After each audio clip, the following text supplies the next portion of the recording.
Well, the issue of privilege, and forgive me for being politically incorrect, white privilege in particular, because most often it is that particular race group that is privileged, is an interesting one. I wonder if we see the kingdom of God through the lens of capitalism, which means I keep what I earn. It means I work hard for what I earn. And those are healthy and noble virtues to have. It's not a bad thing to work hard. It's not a bad thing to keep what you earn and steward that well. However, when you begin to understand that in the kingdom, there's more than enough for everyone, and that God is the ultimate provider, not your job, not your education, not your history, not your skin color. That's not what sets you up for success. But God is who sets you up for success. The reality is God pours out grace upon everyone. And the reality is God provides for people. And the reality is that there are some who are more privileged and those who are less privileged.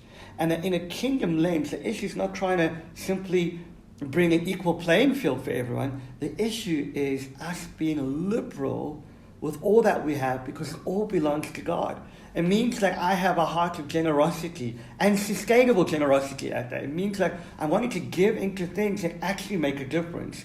It means that I want to sow into the lives of people who are doing incredible work in different parts of society that releases a sustainable increase of blessing. I think ultimately, when I think about how we use our privilege, it's about stewarding hearts of generosity.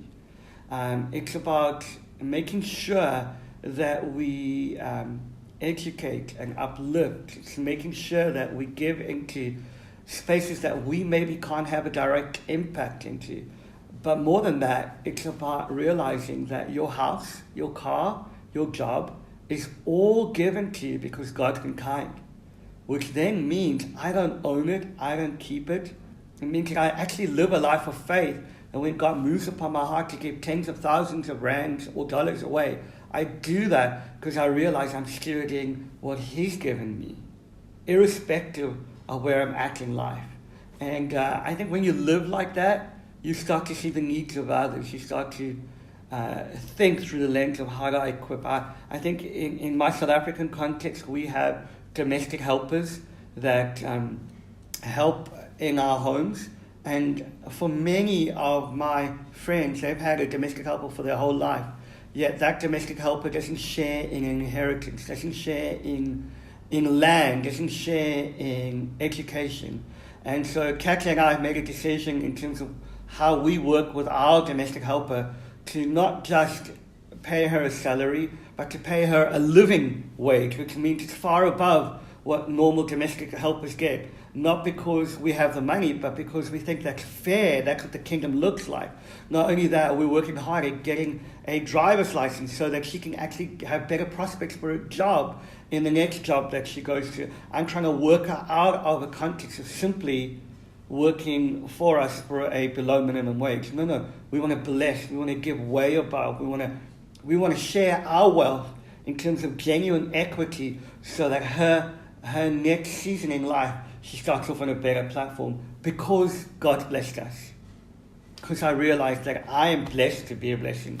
And I think when we all start to think like that, and even in terms of privilege, when you start thinking through the lens of who do I need to adopt, when most of the adoptions in the world are going to be people of color, like what does that look like? It means I'm sharing liberty. Every Christian should consider adoption and hear from God on that. It's not an option.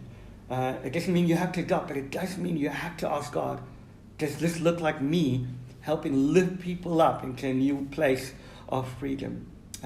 It's the gospel. That's what the gospel looks like. If the gospel is not good news to the poor, it's not the gospel. And good news to the poor means lifting them up out of their poverty, out of their brokenness, out of the systemic racism, out of the systemic oppression, out of systems that have kept people in a particular demographic for all of their lives, for multiple generations. We've got to make the difference. It's not up to politicians.